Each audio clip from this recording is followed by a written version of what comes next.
Surprise, motherfucker. We're back in Miami to rank the best of the best and the worst of Dexter. All 96 episodes of Dexter and all 10 episodes of Dexter New Blood are in the running, so consider this your spoiler warning. I don't need to over-explain things like Ghost Harry, do I? We all know what a top 10 is. Let's just jump right in. Before I get to the list, I'm gonna give a little honorable mention to Season 1's Father Knows Best, where Dexter, Rita, Deb, and Deb's new boyfriend Rudy go on a road trip to scrounge through the home of the recently deceased man who claimed to be Dexter's biological father. This episode immediately follows the revelation that Rudy is the season's main antagonist, the ice truck killer, though we won't learn he is also Dexter's biological brother until later. Whereas some of the ice truck killer's early season antics come across as villainy for villainy sake, rewatching with the knowledge of his identity and motives, Father Knows Best is even better on a rewatch thanks to some excellent Rudy and Dexter interactions that lay the groundwork for the finale. There's also proof that Dexter Morgan has a heart, 2 full years before Tony Stark did, punctuated with a cute use of CCR. Despite the quality in those little moments, I can't justify putting this episode in the top 10. Deb is inexplicably emotional and combative for the sake of cheap drama, and Doakes commits the first Miami Metro extrajudicial killing, but Lord knows it won't be the last. Those are like the Dexter original sins. Good hustle out there, Father Knows Best. The good is very, very good, but there's a little too much bad to look past. Kicking things off in 10th place, Resistance is futile. Explain it to us. Trophies. That's what I thought. What happens now? Frank Lundy and his merry band of FBI agents have frozen Miami Metro out of the Bay Harbor Butcher investigation. This is due to Lundy's criminal profiling deducing that, yeah, the BHB is definitely a cop. Though there's still 3 episodes that follow it, Resistance is Futile serves as the de facto climax of Season 2. Dexter's got a fresh body to dispose of, but can't shake the feds tailing him, all while he's blissfully unaware that Doakes has nabbed his box of trophies. I still remember the absolute heart-sinking terror as Dexter is summoned to Lundy's office and you see the slide box in an evidence bag. Poor Dex is cowering in the chair like a kid called into the principal's office. This winds up being my second favorite fake-out the show ever pulled, only behind the bachelor party kidnapping in Season 3. Dexter coming face-to-face with this nightmare scenario and the writer and director dragging it out and milking it for all it's worth is spectacular. Lest we feel too cheated by the fake-out, Dexter does get caught only minutes later by the ever-suspicious, ever-hot-headed Sergeant Doakes. It's an explosive scene the series has been building to since day 1, and they nail it. Resistance is Futile only brings up 10th place though because getting to these spectacular payoffs requires characters to do some pretty contrived, convenient, or just outright stupid things. Doakes finds damning evidence that can prove Dexter is the Bay Harbor Butcher, and instead of leaving it on a park bench and making an anonymous tip, he sits on it while very suspiciously flying to Haiti to ask a guy if he can analyze the evidence for him. Then Doakes says, "Be right back, I'm gonna fly home, get the evidence, then fly back with it." What exactly was the plan here, Doakes? After catching Dexter, you're gonna book a Disney staycation with the frequent flyer miles? Naturally, Frank Lundy gets his hands on the blood slides while Doakes is abroad, because the dude literally left them in the trunk of his car like an idiot. The idiocy appears to be contagious, despite the episode making a big point about the FBI taking over Dexter's laboratory. As soon as the most critical piece of evidence ever shows up, the gears of the American criminal justice system grind to a halt so we can all wait for Dexter to be the first to take a crack at it. Dexter's fingerprints are all fucking over that thing. But since they waited for him to clock in, he's in the clear. Like I said, Resistance is Futile is a fun episode to watch. It's also plot hole city, baby, so it's fun to nitpick if you're a joyless asshole. It makes the top 10 because I like watching and nitpicking. I'm ambidextrous. Jesus Christ, Morgan. Jesus fucking Christ, you're the Bay Harbor Butcher. I really hate that name. Jesus Christ, man. You said that. In 9th place, Lost Boys. I don't know what you think you saw, but I promise I'll preserve this boy's innocence. I'm calling the police. If I so much as see a police car, the boy pays the price. The big bad guy of Season 4 was the Trinity Killer, who roamed the country killing in threes, cut a woman's femoral artery in the bathtub, force a mother to jump to her death, and bludgeon a father with a hammer. With his cycle complete, Dexter attempted to buddy up to the Trinity Killer and learn how he's been maintaining his double life for so many years without ever getting caught. When the cycle begins anew, we get a strong twist injecting new life into the season. Say it with me now. Trinity doesn't kill in groups of 3, he kills in groups of 4. Lost Boys is an eerie, tense showcase for Lithgow's equally terrifying terrifying and pitiable portrayal of the character, all while Dexter is forced to race against the clock before Trinity gets the chance to drop an abducted child into wet concrete. Trinity's on the loose again, Dexter's got to wrestle with the evolving moral priorities brought on by fatherhood, and all that gets paired with explorations of primal fears like child abduction, being buried alive, and searching for a house in Miami. Twist dudeagonist Christine Hill, Trinity's secret eldest daughter, is also handled excellently. Lots of TV shows have a bad habit of making twist villains boring as soon as you get to the revelation that they are, in fact, a villain. But learning Christine is up to no good is just the start of her being interesting. She's so desperately eager to impress her serial killer father, further proof of Trinity's heinous emotional manipulation of his children, and her realization that for once in their lives, Miami Metro have decided to be competent investigators is a fun direction to take her storyline. Look at little Trinity Jr. Gonna cry? I made it look like another crime spree. The vacation murders, the police had no idea. Had. I still don't have anything solid. Coming in at number 8, Dex, Lies, and Videotapes. The full force of the FBI. That's the last thing I need. I've got to make sure Lundy gets his man. After I figure out a way to erase the Marina files and make up with my girlfriend. And then maybe I'll tackle world hunger because things can't really get much worse. Dexter was often pitted against adversaries who were too inept to take seriously, but the FBI was not one of them, in stark contrast to the real world. Dex, Lies, and Videotapes puts Dexter on the back foot more effectively than almost any other episode. He's kicked out of the station, dumped by long-term girlfriend Rita, investigated by long-term work rival Doakes, about to be identified as a serial killer by cameras at his marina, and to top it all off, a vigilante is going around replicating his crimes. If that vigilante isn't caught, Special Agent Lundy will summon so many FBI officers to Miami, the place is going to look like a Klan meeting. Dex, Lies, and Videotapes joyously puts the screws to Dex, challenging him to keep all the plates of his double life spinning and backing him into a corner so desperate that he has to brute force some solutions, most hilariously when he just pulls the fire alarm to get access to the marina footage. I'm lukewarm on the whole Lila versus Rita, Betty and Veronica bit, more so because I dislike how rapidly Lila goes from manic pixie dream girl to maniac pixie dream girl in the following episodes, but for right now, it's fine. The episode gets a gold star for holding Dexter's adoptive father Harry accountable for his frankly horrendous parenting, not just making Dexter and the audience question the code, but the man who penned it. This aired before Harry's third season transformation into Ghost Harry, at which point he would become the devil's advocate Qui-Gon Jinn figure who could do no wrong. Props to Dex, Lies, and Videotapes for doing the exact reverse opposite of that. Dumb name, solid number 8. I'm in recovery. Well, I mean, I knew you weren't gonna kill me. No, I'm gonna kill you. I have to. I just don't need to. It's very empowering. In 7th place, hey look, it's the very next episode, That Night, a Forest Grew. This is my chance to make Doakes go away without spilling a single drop of his blood. Of course, I have to sell an innocent man down the river. Sorry, Mr. Wilson, but I won't let you float too far. After half a season of playing defense, Dexter throws Agent Lundy's Bay Harbor Butcher task force off his trail by leaking a deliberately misleading manifesto to the press. The brain trust that is Miami Metro finds itself bickering endlessly as investigators each latch on to various facets of Dexter's literature, which makes for an amusing comedic B story. He's a trekker. That shit's straight from Deep Space Nine. What? Mark Twain said that. Twain was never on Deep Space Nine.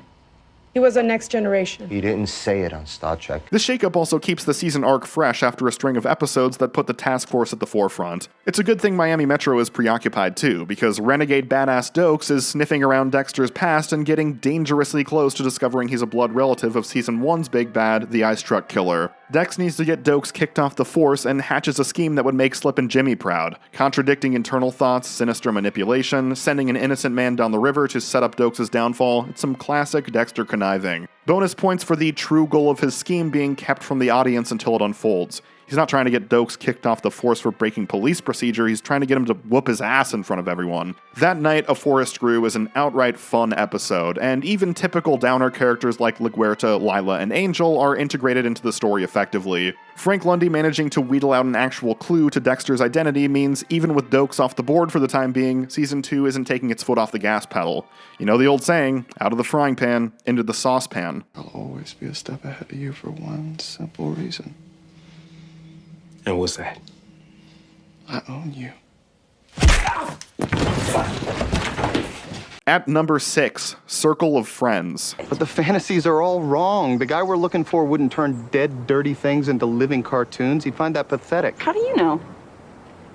Because it is pathetic. The big mystery of the first season was the identity of the ice truck killer. Who is he? Why does he do what he does? And most significantly, how does he know about Dexter's secret life? Creepy taxidermist Neil Perry is identified as the ice truck killer and arrested this episode, with ominous post-arrest singing that is just as unintentionally funny as the Riddler's. Circle of Friends explores Dexter's deep dissatisfaction with the truth behind ITK's identity. It was more than a shared hobby, more than just professional curiosity. These murderous tableaus spoke to Dexter on a Will Graham level. The ice truck killer was a master in his craft that Dexter could both look up to and be understood by, and then it turns out to be this weird loser sex pervert with mommy issues. How tragically disappointing. Of course, Neil Perry is the classic red herring, a trope that is still exciting to watch despite being a dead horse because of the excellent execution. There's so many Dutch angles this episode ought to be titled Battlefield Earth, emphasizing along with Dexter's internal reflections on loneliness that everything feels off with his mysterious, murderous pen pal turning out to be just another Johnny-come-lately. Dexter shows up to process Neil, lamenting that minutes from now, the only person he's ever truly connected with will be lost into the shuffle of the American legal system forever. But all is made right, including the cant of the camera, when Neil sits across from the man he's supposedly been stalking and says those 5 magic words.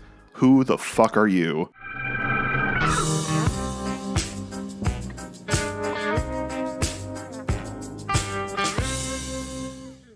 Dexter knew how to do cliffhangers back in the day, and even if it was obvious Neil was a phony, that ending got me smiling as mischievously as Dexter. The show also knew how to do cinematography. I love the experimental shots, vibrant colors, and varied locales of the first season of Dexter, which is superior to the workman-like follow-up seasons and far superior to the interior shots of New Blood, where it looks like the camera has been smeared in Vaseline. Fun Dexter beats in the B stories as well. He tries to take a young vigilante under his wing, further emphasizing his desperate dark desire to meet a killer who thinks just like him. Dexter nearly being mistaken as a kid toucher in the process is just the exciting fake-out icing on top. We also have him butting heads with Paul, Rita's abusive, soon-to-be ex-husband. A great showcase of Dexter being unflappable and quick on his feet, and further fuel for the audience's ever-growing hatred of can't live with him, can't kill him because of the code, Paul. Later seasons of the show would establish assholes in Dex's personal life and then murder them 15 minutes later, either by Dexter's hand or by the hand of God. It was like the writers thought the audience was so brain-dead we'd riot if the bad man didn't get stabbed as soon as he acted like a meanie. No, not in season 1. They let the hate flow through us with Paul, and his eventual comeuppance was all the sweeter for it.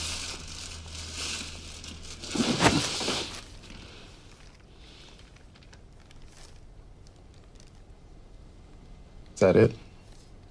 The 5th best episode of Dexter, The Damage a Man Can Do. I tell Miguel to be inconspicuous, and what does he do?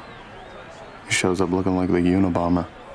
I've got my work cut out for me. Season 3 was all about District Attorney Miguel Prado discovering Dexter's secret and saying, hey, you've got a friend in me. Portrayed by Jimmy Smits, Miguel was a standout guest star, but his friendship and inevitable betrayal were both thematically undercut by the writers forcing Dexter to keep his ostensible BFF at arm's length. It's meant to be this big reveal when it turns out he's betrayed Dexter's trust and has been pulling Dexter's strings, but Dexter never really trusted him and Miguel never really managed to pull Dexter's strings. The Damage a Man Can Do is an exceptional episode because it's the 1 hour in Season 3 where Dex truly lets his guard down. Season 5 similarly focuses on Dexter teaming up with Lumen to get revenge on her abusers, but their alliance was about getting results. Dexter and Miguel teaming up is about indulging in the process itself. Miguel serves as an amusing audience surrogate, who makes the rookie mistakes and gets an exciting chance to peek behind the curtain of Dexter's meticulous ritual. And Dexter defying his phantom patriarch and relishing the sight of a friend sharing his hobby for the first time since the ice truck killer's demise is a beautifully understated moment of connection sold by these 2 strong performers. Killing a murderous gambling debt collector strapped to a plastic-wrapped roulette wheel is the perfect, cheesy flourish to tie the episode together. Dexter's spinning the wheel, rolling the dice on letting someone into his world, and as the end tag informs us, he's about to come up snake eyes. The Damage a Man Can Do is a high point, and a glimpse of how amazing Season 3 could have been if the writers were more willing to commit to the bit.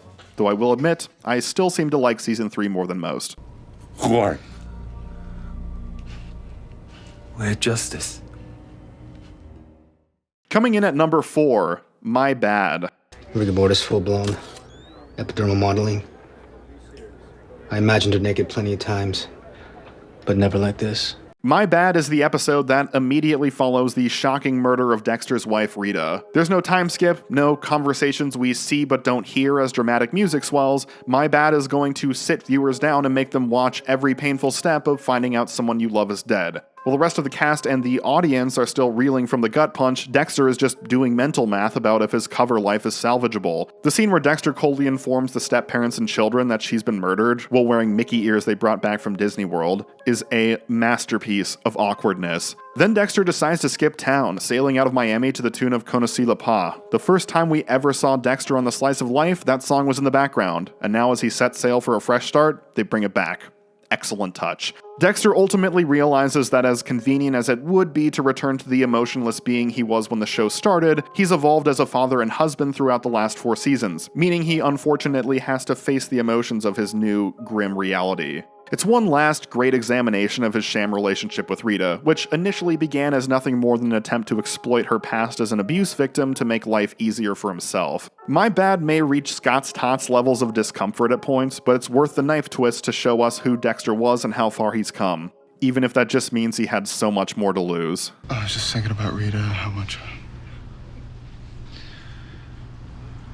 you miss her?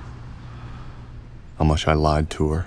But to the yin must come the yang. For all the dizzying highs the greater years of Dexter blessed us with, it's no secret the series was notorious for its sustained slump during the Scott Buck era. Narrowing the list down to only the 5 worst was no easy task because, frankly, target-rich environment. For the record, I actually did consider all of Dexter New Blood for this video, but it didn't manage to find any spots in the top 10 or bottom 5, though that finale definitely came close to making the worst list. In fact, 7 of the 9 Dexter season finales are disappointing, and 5 are outright terrible. And the first time Dexter ever really pissed me off gets the honorable mention. Season 2's aggressive whiplash back to the status quo, the British invasion. All the fun of Dexter on the run, all the dread of people discovering a secret, all the moral complexities of Dexter wrestling with killing Doakes. Everything good about the second season flushed down the toilet during the cold open so Dexter could collect his first of many, many get-out-of-jail-free cards. It's an episode that retroactively deflates the unique energy of Season 2 carried by its thrilling FBI cat-and-mouse storylines, with every exciting thread tied up in a nothing burger so big even Adam Richman couldn't finish it. I hate this episode, and the last time I watched through the series in full, it legitimately left me in a bad mood for like hours. The entire excellent preceding season is made lesser by this episode's mere existence. That being said, I can't in good conscience call it worse than the next finale on our list. Coming in at 5th worst, This Is the Way the World Ends. Stare at the sun, you idiots. Better you be blinded than face the horrors that await you. The horrors that await us is this episode. Season 7 and 8 are terrible, but Season 6 tends to veer into so bad it's funny territory, so I've always had a soft spot for laughing at it. You've got the obvious telegraphing of the main villain being a hallucination, hello horror, and of course the infamous Demon Dexter mural. The entire season feels like it was all a build-up to that one joke. Travis Marshall, the Doomsday Killer, plans to sacrifice a child on top of a skyscraper during the eclipse to bring about the end of the world. After being adrift at sea for an entire day, and nobody in his personal life noticing or caring, Dexter returns to Miami to stop Travis. Where do you go to watch an eclipse? Well, you'd want a good view. No obstructions. High ground. A good view? No obstructions? It's the sun! Travis was the lamest villain in Dexter history, and his defeat is appropriately forgettable. Seriously, I was listening to the Digging Dexter podcast, and I heard them talking about a child sacrifice on top of a skyscraper, and I was like, what? How did I miss that? Oh, I didn't miss it, I just forgot everything about it. But what I could never forget is the Deb falling in love with Dexter B story that sinks this joke of an episode into the bottom 5. It was already gross and weird, and it got 10 times worse when I learned the actors were married and divorced in real life. Definitely a writer's barely disguised fetish sort of thing. I didn't know if you needed to unload or whatever. Yeah, unload on her face. The final sin is that Dexter destroys the mural this episode. That's like burning down the Louvre.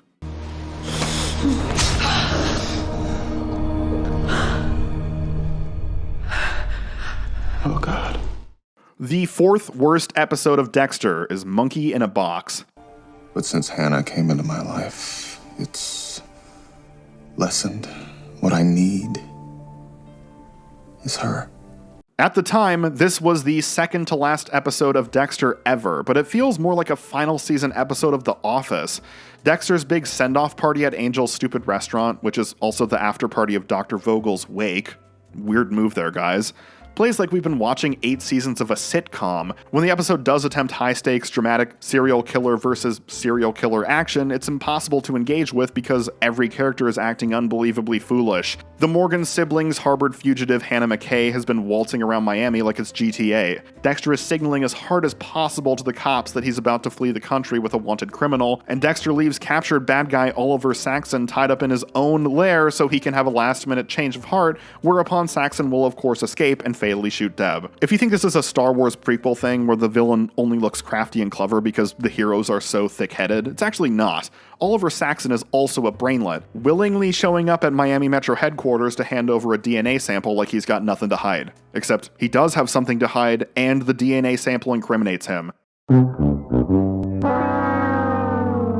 He also filmed all his crimes, with his face on camera, like a teenager. You want to know how bad this episode is? Ghost Harry ascends to a higher plane of existence and goes away forever in this episode, and I still hate it. And I hate Ghost Harry. Monkey in a Box was the point of no return where it was obvious. Whatever comes next, it's not going to be pretty. I never thought this day would come.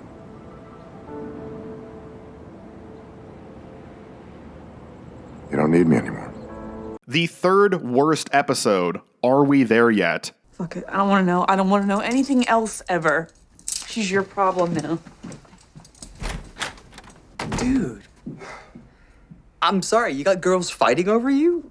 Dexter's new kid sidekick Zach has gone evil on us, killing Dexter's next-door neighbor and leaving her boyfriend, Red Harrington, devastated. Dexter goes on a road trip with his ex-girlfriend, runaway fugitive Hannah McKay, during which he explains the entire plot of Season 8 to her. You know how in TV shows, when characters have to explain a lot of stuff to new characters they're roping into the plot, the scene will start and they'll have a line to tell the audience, we didn't show it, but he just explained everything to them. Well, here we are at the Brad Goodman Lecture. We know, Dad. I just thought I'd remind everybody, after all, we did agree to attend his self-help seminar. What an odd thing to say. The Dexter writers decided to break from the screenwriting mold and actually showed us the whole Dole conversation. Other than that, and the embarrassing dinner scene where Michael C. Hall clearly wishes he could just go take a nap in his trailer, this episode sucks because the two centerpiece confrontations are jokes. Dexter confronts Zach over killing an innocent, and Zach is like, no, I didn't do that. And Dexter's all, oh, okay, never mind, I believe you. Dexter then chastises Zach for picking a kill room that would make disposing of a body impossible, even though he himself was planning on killing Zach in that exact same room.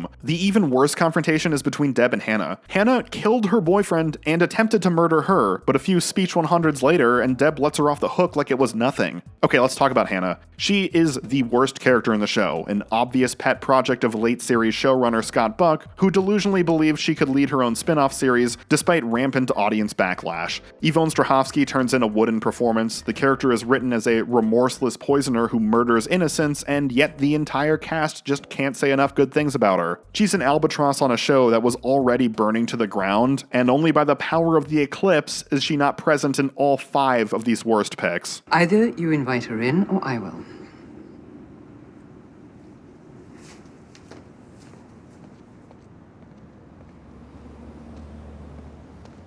Coming in at second worst, dress code. And because I'm a nice guy, so I'm really, really sorry if this cramps your style. But next time, maybe you want to try a little gratitude instead of always being such a fucking bitch. I try to start these off with a little rundown of the plot of each episode, but this one is almost impossible to decipher. Hannah drugs Dexter and Deb, then drags Dexter's unconscious body across town, then leaves. I have no earthly clue why she did that. Dexter uses twerp sidekick Zach's family to get into a well-to-do establishment where Hannah is with her new husband. Get out of here, Dexter. I have a husband now. He's rich. He built the Greco for the Bank Hotel in Las Vegas. Wow, Scott Buck. I'm picking up what you're putting down. This is just like Casablanca. However, that story of her whirlwind romance doesn't amount to a hill of beans, and actually she's some abused trophy wife, apparently. Integrating wish fulfillment aspects into stories is fine. I mentioned Dexter's handling of asshole ex-husband Paul earlier. You watch that scene and you're like, damn, I wish I was that cool under pressure. My house. I own this place. I bet she didn't tell you that, did she? Oof, homeowner issues are way over my head. I should probably just call the police, let them sort this out. but everything has got to be within reason. You don't write a script about, what if my ex came back and she wasn't mad at me anymore, and her rich boyfriend was actually secretly abusing her, so she murders him, and then she comes back to me, and then change all the character names to Dexter characters and call it a Dexter script. The worst episode of Dexter is Remember the Monsters, and everybody knows it. Is that why you're here? Tell me all this. No, I'm here to kill you with that pen. What more is there to say that hasn't been said already? Dexter grounding his own getaway flight by calling in a bomb threat in the effort to lose a single tail in a bustling airport, Hannah visibly drugging a man in front of a dozen witnesses, Saxon walking into a room full of cops and getting immediately arrested, not as a John Doe 7 sort of thing, but because he's a dipshit, the 3 separate goodbye scenes to Deb, which all shit the bed, Dexter dumping Deb in the ocean because it's symbolic or something, Dexter faking his own death for no reason, the writers obviously, but supposedly accidentally, implying Hannah would poison Harrison, and, of course, Dexter as a lumberjack. Say what you will about the New Blood finale, and I hated it, but at least stuff like the confrontation with Sheriff Angela was exciting. Remember the Monsters just feels gross and miserable and disgusting, and the only silver lining is that most sane viewers stopped caring about any of these characters a long, long time ago. But you don't even work here anymore. How are we gonna explain this? I'm officially here till the end of the week. Whew, wow. Well, I'm in a bad mood now. Come on, John Lithgow, bring me back to the light. For best episode, taking the bronze in third place is Hungry Man. Thank you all for the comfort of your home. Where no one said they were thankful for me. Did you, Jonah? Fearing the Trinity killer's family may be in danger, Dexter invites himself over for an Arthur Mitchell Thanksgiving. What follows is the most blackly hilarious hour of the show, as Dexter discovers along with the audience that Arthur Mitchell is no model patriarch. He abuses his son, emotionally manipulates his terrified wife, and keeps his teenage daughter locked in a bedroom meant for a small child. The wife is desperate to keep the peace, the underage daughter is offering Dexter sex in exchange for rescuing her, and the son is so beaten down by his father that he muffles his own grunts of pain when Arthur breaks his fingers. Anything to keep the illusion of the perfect life. I'm sure we've all known someone in our lives who absolutely erupts over the slightest inconvenience, and we also know that when you think they're gonna blow up on you, then they don't. That's somehow even more terrifying. The cutaways to Deb and Masuka trying to keep a lid on their foul-mouthed personalities around Rita and the kids is the only thing keeping the tension from becoming unbearable, as revelation after horrific revelation pile on top of each other. Hungry Man is great, and no joke, I put it on in the background every Thanksgiving while I'm cooking the turkey. Shelly. Thankful to be out of that fucking house. In second place, the season 1 finale, Born Free. I never wanted to hurt you. I know. Just make it easier for you because I can keep going. Debra has been abducted by the ice truck killer, who reveals it's all part of the plan. The race is on. Dexter knows ITK is pitting wits with him and has to piece together the meaning of all the season's creepy clues if he's going to beat this psycho at his own game. At the same time, Miami Metro identifies Rudy as the ice truck killer, but Doakes is more interested in what intel Dexter's withholding. Yeah, I'm kind of working on a theory. You forget you work for the fucking cops? We love theories. Come on, spin me a story, asshole. It's always exciting to see Dexter caught knowing things he shouldn't know or being places he shouldn't be. And it's even more thrilling when he isn't able to Jedi mind trick the people who caught him into believing any old bullshit excuse. Born Free tees up Doakes' suspicions for the next season, which are handled beautifully. It tees up Deb's trust issues and I'm too tough to cry facade for next season, which are handled decently. And it hammers home Dexter's abject loneliness now that the only person who could understand him is dead by his hands. Oh yeah, did I forget to mention? The ice truck killer is Dexter's older brother, who was much less successful at repressing the childhood trauma that made them both the monsters they are.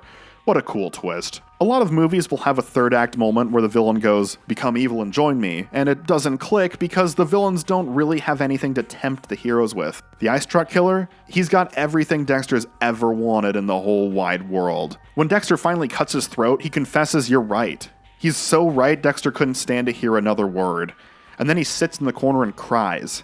Dexter cries. That was a big deal in the dark and gloomy person suit days of season 1. Despite all the shakeups the events of Born Free will cause, Dex goes back to his day job like it was nothing, fantasizing about a world where everybody knows and accepts him. Some people think this serves as the perfect ending to the world of Dexter, but I'll do you one better. No surprise here, in first place is The Getaway. Hello, Dexter Morgan.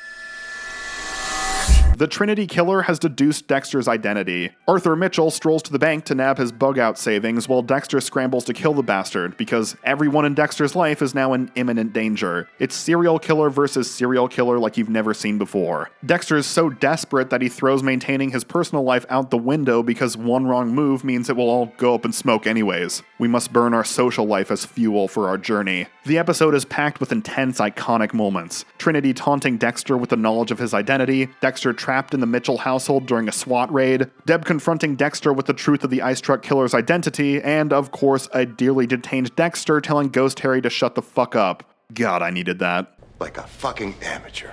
Fuck you, it's your number one rule, don't get caught. They were gonna find him, they were gonna find me with an unconscious man. Lots of striking visuals in this finale, too. Dexter in the coffin, the haunting scene where a Pompeii-esque preserved child victim is unearthed, Dexter's moonlight body dump, and, of course, Trinity's final joyride through the streets of Miami. First time I watched this episode, I legitimately thought the Trinity killer got away. What a rush. Even now on my 10th rewatch of The Getaway, I still feel like he might get away this time, as Trinity goes from down low and tense to laid back, hat off, relishing his apparent victory. Chalk it up to the infectious joy of an evil mastermind riding off into the sunset. I do think the episode would have been amazing if Trinity successfully escaped justice, but that would have denied us our final kill table conversation between Dexter and Arthur. There's an interesting dynamic because, well, both are kind of tipping their hats to each other for a game well played. There's so much more going on when you rewatch it with the knowledge that Trinity has killed Rita. Dex just doesn't know it yet.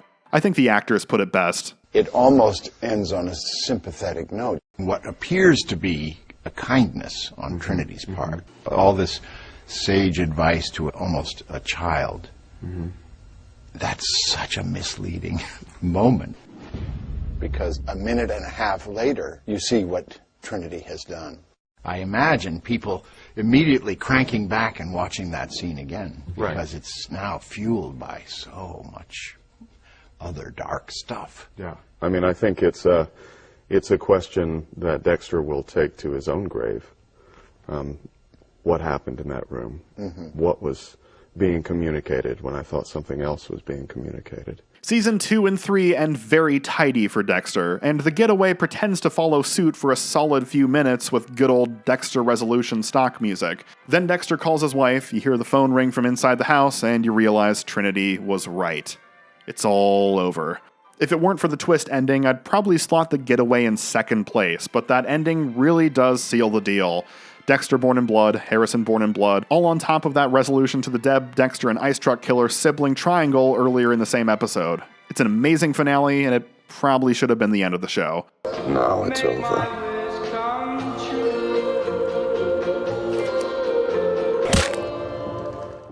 So, those are my top 10 Dexter picks. Let me know if I missed your favorite, and if you'd like to hear more discussion on the series as a whole, check the card for my full 80-minute retrospective on the series. You can watch it now completely ad-free, because John Lithgow says shut up, and it got flagged by YouTube as unsuitable for advertisers. Enjoy! Born free as the wind blows, as free as the grass grows, born free to follow your heart.